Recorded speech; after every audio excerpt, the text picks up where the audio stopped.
Bonjour et bienvenue sur la chaîne Armel High Tech. Aujourd'hui, je vous présente la Volkswagen ID.4. Générique!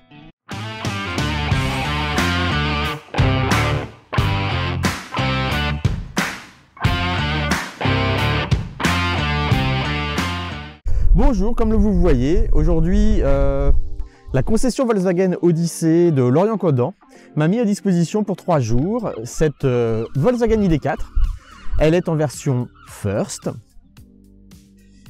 et je trouve que c'est assez intéressant car, comme vous le savez, le marché du SUV est en pleine effervescence avec les Tesla Model Y qui arrivent en septembre de cette année et que derrière, les concurrents ont déjà commencé à proposer leurs offres. La Hyundai Ioniq 5 est déjà sortie, comme je vous l'ai montré. Les Volkswagen ID.4 sont disponibles depuis le courant mai, comme le Skoda Enyaq notamment, et la BMW iX3, que moi je classe parmi ces SUV. Sur la chaîne YouTube, donc j'avais mis un post avec un sondage, et il ressortait que sur ces différents modèles, vous considériez que la Ioniq 5 de chez Hyundai était pour vous la principale concurrente de la Tesla. On va donc regarder ensemble cette Volkswagen ID.4, ce qu'elle donne aussi, comment elle se positionne en termes d'équipement, de confort, de fonctionnalité et aussi en termes de tarifs, ce que cela va donner. Vous le savez, nous sommes possesseurs nous-mêmes d'une Volkswagen ID.3 et donc d'une Tesla Model 3. Et donc je vais pouvoir aussi, par rapport aux véhicules que nous possédons, vous faire un essai comparatif de ces différents véhicules. Cette Volkswagen ID.4 que la concession Odyssey Automobile de Codan-Lorient m'a prêté dispose quand même d'un gabarit assez imposant. Donc un peu plus de 1,85 m de large. Ici vous voyez, moi je fais 1,69 m, donc vous voyez que le capot m'arrive largement à mi-taille, on est à peu près à 1,20 m de hauteur. Donc c'est un véhicule qui est quand même globalement assez imposant. Et on a une hauteur générale de 1,60 m. Ce qui est assez intéressant sur ce véhicule, moi ce que j'aime bien, c'est sa ligne fuyante, qui lui donne un look quand même assez sportif, assez râblé. Et si vous voyez ici, voilà, ce bouclier plastique qui remonte sur le côté, on retrouve un petit peu la même chose sur la Volkswagen ID.3, va lui donner, voilà, un look assez effilé, assez sportif. On a un empattement qui est un petit peu plus important que sur la Volkswagen ID.3. On est sur un empattement de 2,74 m, ce qui en fait un véhicule globalement assez imposant. Et c'est pour ça que c'est un concurrent direct de la Model Y de chez Tesla, puisqu'on est quasi sur le même type de volume que la Tesla Model Y. J'aimerais également vous montrer un petit peu les poignées. Alors là, c'est très différent de ce qu'on peut avoir sur la Volkswagen ID.3, ou même sur la Hyundai, où en fait les poignées sont figées dedans, et dessous, on a une petite manette, une petite poignée, un petit bouton, comme sur les haillons de coffre, qui fait une ouverture électrique de la portière. C'est assez intéressant comme proposition, et surtout ça a le mérite de garder en termes d'aérodynamisme une voiture assez propre. Et d'ailleurs, c'est assez étonnant, c'est que ce Volkswagen ID.4 à l'arrêt un CX de 0,24, ce qui est franchement pas mal pour un véhicule de type SUV. Alors, concernant le coffre. Alors sur la série First, nous ne disposons pas d'un coffre motorisé. Il va falloir aller sur les versions un peu plus haut de gamme. Et comme vous voyez, bon, le volume du coffre est quand même assez généreux. Le coffre de l'ID.4 est quand même assez grand, mais vous voyez que j'ai pas beaucoup de marge, alors que je trouve que j'ai un peu plus de marge dans la Model 3. Et vous voyez ici, dans l'espace en dessous, j'ai les câbles de chargement. Mais ça va m'obliger à enlever un petit peu tout ça pour pouvoir y accéder facilement. Alors petit regret dans ce coffre, c'est que nous n'avons pas de commande qui nous permet de rabattre les sièges directement de l'intérieur du coffre. Nous sommes obligés d'aller le faire par l'intérieur du véhicule. C'est dommage. Et puis bon, voilà, c'est le gros intérêt du haillon, mais qu'on retrouvera aussi sur la Tesla Model Y et qu'on avait sur le Ioniq 5. C'est qu'avec le haillon, voilà, on peut enlever ce cache-bagages rigide et puis bénéficier d'un volume de chargement plus important. Si on va regarder maintenant à l'intérieur du véhicule, disposons d'un volume assez généreux. Comme vous pouvez le voir, on est sur un volume de chargement digne d'une Passat, comme ils disent chez Volkswagen, avec sur l'arrière des sièges ici une poche assez intéressante pour y mettre son smartphone, une autre aumônière ici sur le bas des sièges. On a à l'arrière donc en option une ventilation trizone, mais on a quand même des bus de ventilation qui arrivent à l'arrière, avec 2 prises USB-C. Les finitions sont globalement très bien faites, hein. On va pouvoir regretter peut-être ce piano black qu'on va retrouver un petit peu partout sur les commandes de portière ou autre, parce que c'est quand même globalement assez salissant. Ici, on a la trappe à ski, et si on le souhaite, voilà, un accoudoir central avec porte-gobelet, et on a la possibilité donc d'accéder à la trappe à ski. Voilà, hop, ici. Pour rabattre les sièges, nous disposons de boutons à cet endroit, donc pour avoir un plancher, comme vous le voyez, qui ne va pas être plat, hein, c'est une option qu'on va avoir sur les versions supérieures, où on dispose d'un faux plancher qui va nous permettre d'avoir un plancher plat. Voilà, donc petit inconvénient sur ces versions d'entrée de gamme. Ici à l'arrière, contrairement à l'avant, on va retrouver sur les bacs de portière un plastique dur, alors qu'il va être moussé à l'arrière, et on a des bacs de chargement assez grands pour pouvoir disposer d'une bouteille. À l'avant du véhicule, on retrouve donc cette finition de cuir mix, mi-cuir, mi-tissu Alcantara velours, très sympathique. Hein, on a ici, vous voyez sur le siège avant passager, la possibilité de mettre un siège Isofix, hein, pour les enfants, avec la déconnexion ici de l'airbag, une boîte à gants conventionnelle, pas spécialement grande mais suffisante. Et donc, au niveau de l'espace, on retrouve nos deux accoudoirs que l'on va déjà avoir sur la Volkswagen ID3. J'en suis pas spécialement fan, mais c'est quand même globalement assez efficace, assez confortable. On a ici un espace de rangement où on peut rajouter des gobelets si on le souhaite, avec des séparateurs que l'on peut mettre, qu'on peut enlever, c'est assez intéressant. Cet espace peut être fermé pour plus de discrétion. Nous avons ici le chargeur à induction pour les téléphones et deux autres prises USB-C, donc on en a 4 en tout dans la voiture. Ici, nous avons un espace à l'avant où on peut mettre donc des porte-gobelets, mais si on le souhaite, on peut enlever cet accessoire pour avoir un espace plus grand de rangement. Voilà, c'est assez ingénieux. Sur le volant, on retrouve le bouton pour démarrer la voiture, mais en fait, on n'en a pas besoin, car comme vous le savez, sur la gamme ID, il suffit de s'asseoir et d'appuyer sur le frein pour que le véhicule démarre. On retrouve exactement le même volant que sur la ID3, avec les mêmes commandes au volant. Et puis cet écran donc pour le conducteur, assez bien disposé, de bonne taille. L'écran ici de 10 pouces, le même que sur la Volkswagen ID3. On a un dessus assez moussé, assez généreux, un plaquage aluminium. Et sur le bas, on va retrouver des plastiques plutôt durs. Sur les portières, comme je vous disais ici, on va avoir un plastique moussé contrairement à l'arrière. Et globalement d'assez jolies contre-portes. On retrouve du piano black, comme je disais, un peu salissant. Piano black, on va retrouver ici également. Alors le petit truc, c'est que là on voit qu'on a un espace avec un plancher plat sous l'accoudoir central et qui communique de chaque côté. Alors c'est dommage parce que c'est quand même de l'espace perdu, je trouve, de rangement. On aurait pu avoir un bac de rangement plus important. C'est pas complètement plat, hein, vous voyez, il y a une petite marche. Donc c'est plutôt bien, c'est sécurisant, parce que moi personnellement, je sais pas vous, j'ai tendance à mettre des objets ici quand je conduis, que je suis seul dans la voiture, et dans les virages ça va éviter que les objets viennent de l'autre côté. Défaut que je trouve sur la Ioniq 5, où justement il y a un plancher plat et il y a 0 marche, hein, de séparation. Donc moi c'est pas ce que je préfère, parce que voilà, j'ai un peu peur que des objets puissent passer de la droite à gauche dans les virages et venir nous gêner au niveau des pieds du conducteur. Au niveau de l'espace de conduite, on va aller voir un petit peu. Donc comme on est sur une version First, nous n'avons pas les réglages électriques des sièges. C'est un peu comme dans notre Volkswagen ID3. Donc on est en réglage manuel, en hauteur, en inclinaison. Et vous voyez, on retrouve les fameux pédaliers. Et vous voyez, on retrouve les fameux pédaliers pause et play. Très sympa, c'est franchement un joli clin d'œil sur cette Volkswagen. Alors, allons voir au niveau du frunk ce qu'il se passe. Alors, c'est un peu comme dans la Ioniq. Hop, voilà, il nous faut. Eh ben déjà, différence par rapport à la Ioniq, c'est que je n'ai pas de vérin pour tenir le coffre. Et je peux vous dire qu'il est assez lourd. Et puis, on n'a aucun espace de rangement disponible au niveau du coffre avant. C'est vraiment dommage, c'est un gros manque, je trouve. Pareil, l'habillage et voilà, on s'est habitué notamment sur les thermiques, hein, à avoir des habillages un petit peu plus jolis qu'on peut retrouver sur la Volkswagen. Voilà, mais bon, c'est ici qu'ils pourront disposer le moteur à l'avant. Alors c'est une vraie réflexion que je me dis parce que, à part sur Tesla, sur les Ford Mach-E et sur la Ioniq 5, quasiment aucun constructeur de voitures électriques n'arrive à avoir d'espace pour mettre un frunk à l'avant. S'asseoir à l'arrière, on va voir un petit peu ce que ça donne. Hop.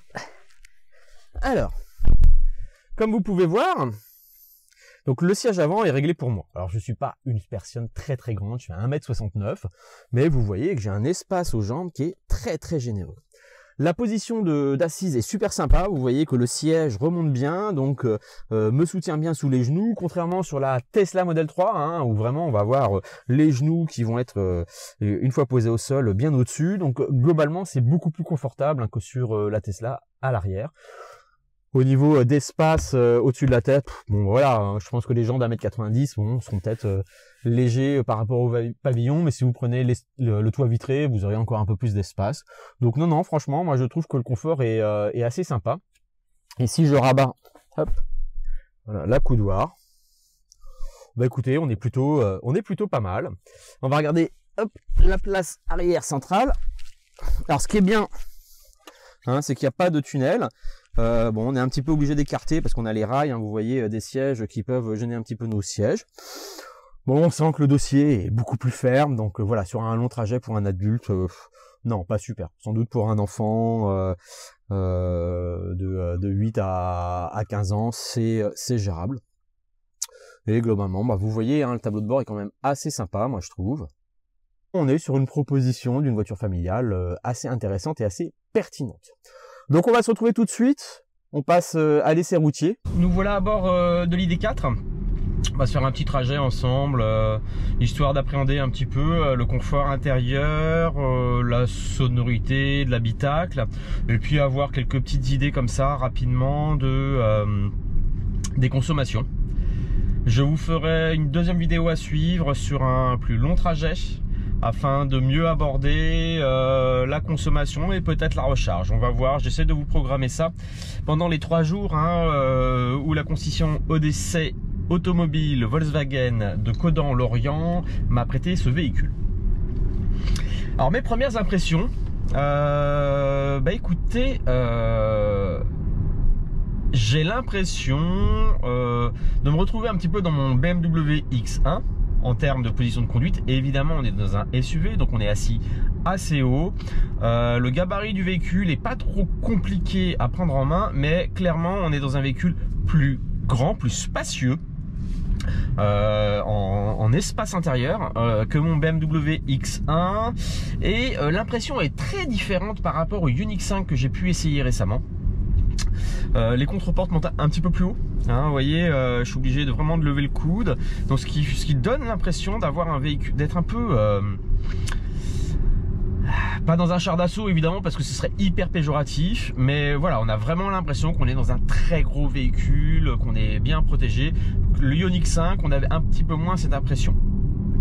Les deux véhicules n'avaient pas de toit vitré, donc là-dessus ça change pas grand chose.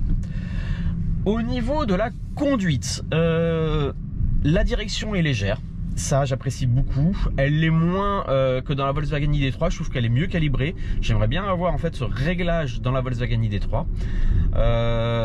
On sent le poids du véhicule dans le sens où dans la direction, pas que le véhicule est lourd, mais dans le sens de la direction, je trouve qu'elle nous renvoie bien le poids du véhicule. Donc on n'a pas l'impression d'être dans un truc trop léger, de dire hop, hop, hop, on part dans tous les sens. Par rapport à l'ID3, donc on a exactement le même moteur, donc 150 kW pour 204 chevaux. Par contre, on est sur la batterie, comme je vous disais, 77 kWh par rapport à la 58 que l'on a sur la Volkswagen ID3. Je sens le véhicule évidemment plus lourd aux accélérations. C'est logique, je crois qu'il fait de mémoire un peu plus de 2 tonnes 1. Par rapport à l'ID3 qui fait 1 tonne 8, 1 tonne 9, donc pour la même puissance moteur, hein, on a un seul moteur sur cette version à l'arrière, donc on est sur une propulsion et donc forcément le véhicule est pas pâteau du tout, hein. Il est très réactif et tout, mais on sent voilà qu'on est sur un véhicule un petit peu moins dynamique que sur la Volkswagen ID3 qui a une batterie plus légère sur la nôtre et la même puissance, donc forcément le rendu n'est pas le même. Donc c'est vrai que la Volkswagen ID3 va nous donner cette impression d'une voiture très réactive, très légère, très dynamique du fait de son poids, de la puissance du moteur et comme la batterie est moins lourde, hein, le véhicule est moins lourd. Ici on sent un véhicule qui est bien campé, plus haut en hauteur de ceinture de caisse. On se sent vraiment dans un SUV et franchement hein, l'impression d'espace intérieur est assez importante. Comme je vous le disais, ce Volkswagen ID4 que l'on nous a prêté en version First Edition, on est exactement sur le même équipement que sur notre Volkswagen ID3, que ce soit en taille d'écran, en termes de fonctionnalité, etc. On est kiff. Donc là, j'ai pas d'équipement en plus. Normalement, la concession Volkswagen me mettra à disposition un GTX, ce qui me permettra de vous faire un comparatif hein, sur cette version plus sportive et dynamique, et qui devrait avoir plus d'équipement. Voilà. Donc. Ouais, j'entends un petit peu de bruit d'air, c'est pour ça que j'ai tout d'un coup prêté l'oreille. J'entends un petit bruit d'air que je n'ai pas sur la Volkswagen ID3. Pour ça j'essaie de vérifier si mes vitres, alors je vais vérifier si à l'arrière, ouais non, les vitres arrière sont bien fermées, donc c'est pas un problème de fermeture de vitres. Donc j'ai un petit bruit d'air là ici au niveau de la fenêtre. Alors on est sur les premières versions. Peut-être que c'est des défauts de jeunesse, de fabrication, mais voilà, toi, par exemple c'est pas un... Je réécoute, excusez-moi. Ouais, c'est vraiment très léger quand même, hein, mais c'est vrai que sur la Tesla non plus, j'ai pas ce petit sifflement que l'on peut attendre. Voilà, là je l'entends bien. Alors après, c'est vrai qu'aujourd'hui, on a pas mal de vent. Donc ceci explique peut-être cela, mais je n'ai pas ce retour sur la Volkswagen ID3 et sur la Tesla. Le véhicule est légèrement sonore en termes de bruit de roulement. Mais on est sur des niveaux sonores qui sont très bas, hein. Évidemment on est sur un électrique donc on entend un petit peu tout. J'entends très peu le moteur quand j'accélère par rapport à la Tesla ou quand on met voilà. J'entends légèrement le sifflement du moteur. C'est une sonorité que j'aime bien en fait, hein. Sur la Tesla quand on met le pied au plancher on entend bien le sifflement du moteur, et sur la Volkswagen ID3 un petit peu plus. Donc j'irai sans doute en insonorisation cabine, on est quand même mieux sur l'ID4 par rapport à l'ID3. Bon, moi sincèrement la voiture est très grande. En termes d'ergonomie, c'est exactement la même chose que sur la Volkswagen ID3, donc je vais ramener les mêmes petits défauts que je vais avoir. Alors les boutons sensitifs sur le volant, le souci c'est que j'ai souvent l'habitude de poser mes mains comme ça, etc. Donc il faut que je fasse attention parce que je peux déclencher notamment la commande vocale, c'est souvent la commande vocale que je vais activer, ça m'arrive avec l'ID3. Et quand on fait des réglages sur l'écran, souvent en touchant on va effleurer par exemple le son, on va effleurer la climatisation, et en faisant des réglages on peut avoir quelques modifications. Un gros point positif je trouve par rapport à l'ID3, c'est la réactivité de l'écran. Là clairement l'écran est beaucoup plus réactif. Voilà, j'ai pas cette réactivité d'écran sur l'ID3, hein. Quand je bouge l'écran, ça réagit tout de suite. Sur l'ID3 on a toujours une latence, donc moi c'est un gros plus, hein. Donc ils ont peut-être changé des choses dans le hardware pour avoir cette meilleure réactivité au niveau de l'écran. Hop, je vais remonter un petit peu la clim. Voilà, donc je dirais ouais, là c'est plus ce petit bruit d'air, mais je pense que c'est en lien sans doute, hein, je sais pas si vous voyez sur l'extérieur, hein, on a un bon petit vent de 40-45 km/h aujourd'hui en Bretagne, malgré les températures 27,5. Alors si je regarde un petit peu les consommations, là je viens de partir, j'ai fait 10 km, je suis à 17,8. Bon, j'ai fait 2-3 légères accélérations mais rien de transcendant. Et d'ailleurs 17,8. Alors on est sur une batterie 77 kWh utile. Elle est annoncée à 520 km WLTP d'autonomie. J'ai regardé pour pouvoir faire 520 km WLTP, si je ne me trompe pas, de mémoire ça fait une consommation moyenne à 14,8.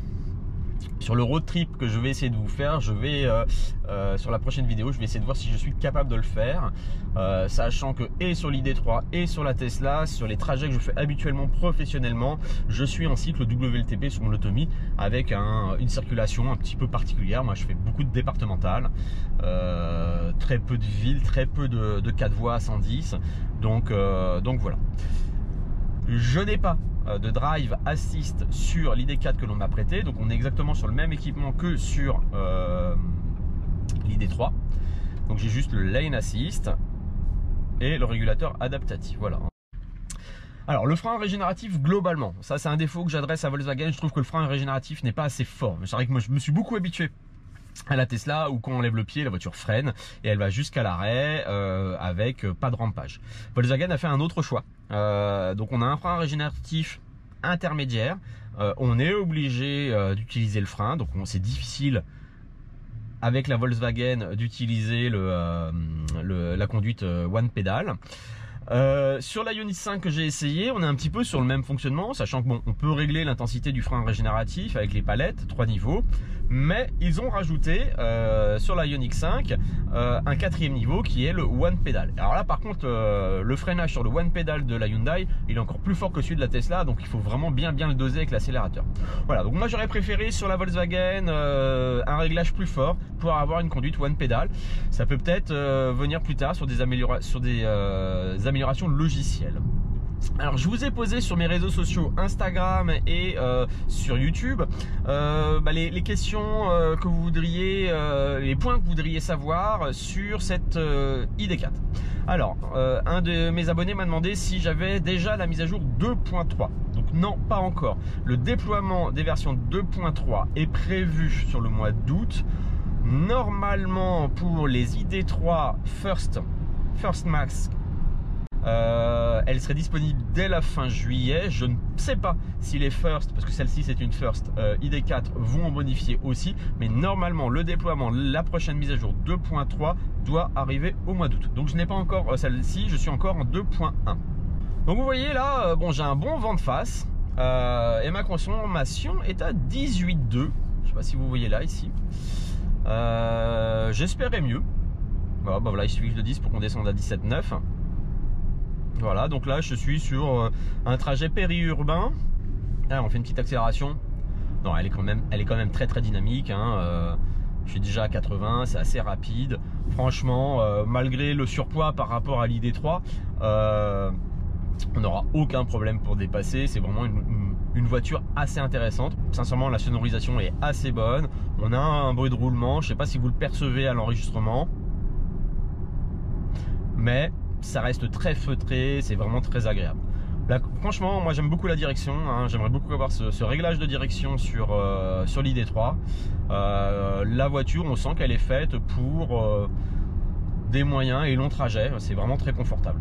La position d'assise est très facile à trouver. Donc, comme je vous disais au début, on est assis plus haut, donc on retrouve cette position de conduite typique des SUV. J'ai eu pas mal de SUV sur les dernières années, donc je retrouve un petit peu ce que je pouvais avoir. C'est vrai que sur la Tesla, bon, c'est une berline tricorps, on est assis très bas, c'est une autre position de conduite. Personnellement, j'adore, hein, alors là, franchement, mais voilà, comme beaucoup de Français, cette position de SUV plaît à beaucoup. Hein, on est vraiment surélevé par rapport à la route, c'est sécurisant. Non, la voiture est très intéressante. Alors, je sens, je n'ai pas une conduite dynamique, hein, mais la suspension est peut-être un peu plus molle que sur l'ID3. On sent un léger roulis, un léger tangage, lié au gabarit du véhicule et son poids évidemment.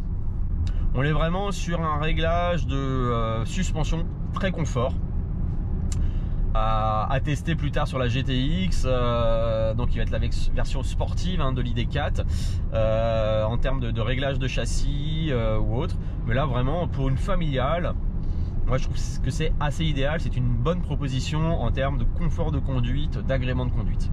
On va récupérer la nationale. On va reprendre la direction de Lorient et on va voir un petit peu ce que ça donne. Alors je vais aller me mettre sur les réglages du véhicule et je vais remettre à 0. Donc là vous voyez, on était à 16,6 kWh au 100 km sur 20 km sur de la départementale et en périurbain. Je vais réinitialiser le compteur dès que je serai sur la nationale pour vous donner, en stabilisé à 110, un petit peu ce que ça donne. Je laisse passer ce véhicule. Bon, on sent quand même hein, le poids du véhicule. Hein. Hop, voilà. Alors, je vais me stabiliser. Voilà, à 110. Je vais tester un peu le line assist. Hop, voilà, elle vient de me corriger. Voilà, j'ai pas de bruit intempestif. On va aller faire le ping-pong de l'autre côté. Voilà. Là, elle vient de me faire un petit bip bip. Il est tout gentil, il est tout mignon. On est loin des bip bip bip à la Tesla. Non, franchement, c'est quand même plus serein, plus agréable. Sur des longs trajets, ça va pas réveiller les enfants, quoi. Avec la Tesla, c'est quand même un peu compliqué. Je sais, j'insiste beaucoup, mais franchement, pour moi, sur la Tesla, je vous ferai la vidéo sur ce que j'aime et ce que j'aime pas. Je pense que c'est mon principal défaut de la Model 3. On va sortir de la zone à 110. On a fait 12 km et la consommation est à 18. Elle régénère bien, moi je trouve, sur les faux plats descendants. Voilà, la consommation redescend à 17,7. C'est vraiment pas mal. Bon, on va sortir là de la nationale, on rentre dans l'Orient. Voilà, donc c'était la partie routière. On va se retrouver ensemble et on va voir un petit peu en termes de tarifs comment se positionne cette Volkswagen ID4. Allez, on se retrouve tout de suite après. Pour la ID4, on va avoir plusieurs finitions. Voilà, sur la gamme. Donc on va avoir en termes de batterie la finition pure avec une batterie 52 kWh, la version Pro et la version GTX qui elles sont en batterie 77 kWh pour une autonomie de 520 km et 480 km. Les 345 km pour la version pure, je les trouve quand même très bas. Le moteur, donc on est sur un moteur à 109 kW ou 125 kW entre la pure et la performance pour la batterie pure. En Pro, on est sur le moteur 150 kW, donc 204 chevaux, c'est le même moteur qu'on a sur notre ID3 et le moteur qu'on avait sur la version d'essai aujourd'hui, et la GTX, donc qui est en dual moteur, et donc monte à 220 kW, c'est-à-dire 299 chevaux. Voilà, en termes d'autonomie, la pure, 345 km d'autonomie, une recharge à 7,2 kW en courant alternatif et 50 kW en courant continu. Alors là, je trouve ça complètement abusé pour un véhicule de type ID4. Alors en option, il y a la possibilité d'avoir un chargeur en courant continu à 110 kW. Moi je trouve que c'est un minimum. Donc là sincèrement, c'est vraiment pas une finition moi que je vous conseillerais. Hein.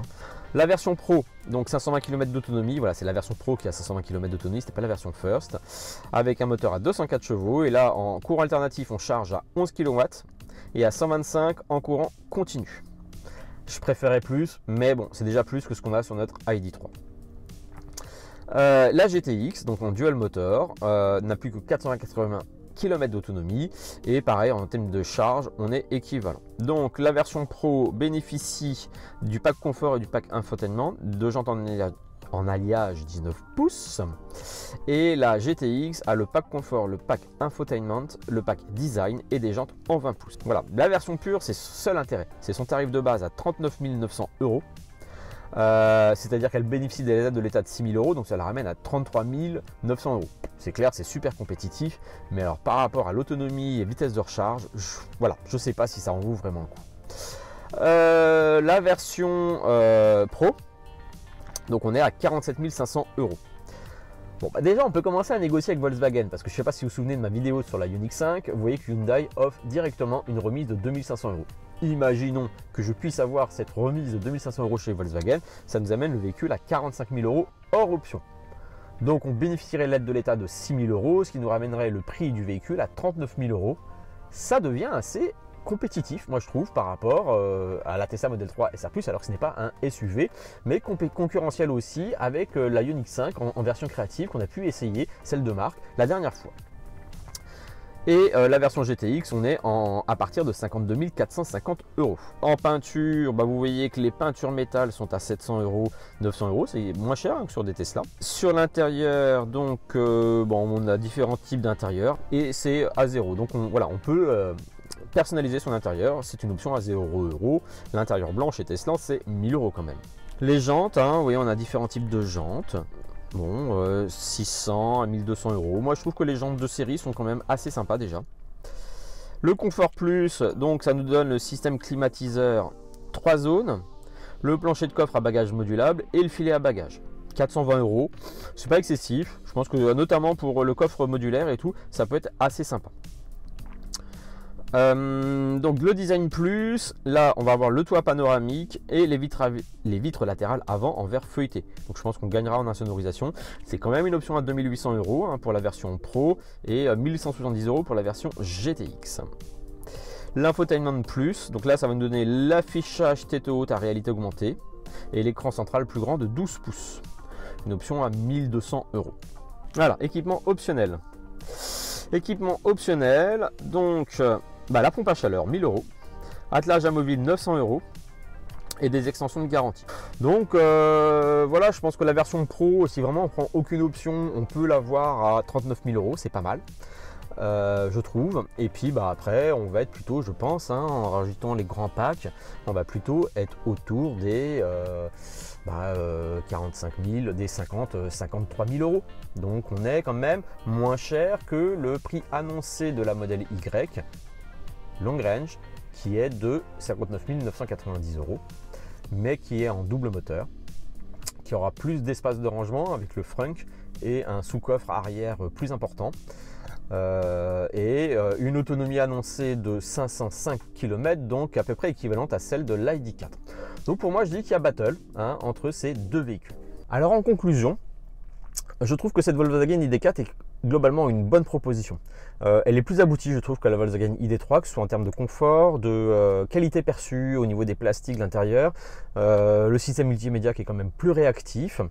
On est sur une voiture, sur une autre proposition, on est sur un SUV, donc on a une sensation d'un véhicule plus campé sur la route, plus confortable, plus haut sur la route. Ça va convenir, je pense, à beaucoup de clients, car on sait que le marché des SUV est un marché prisé.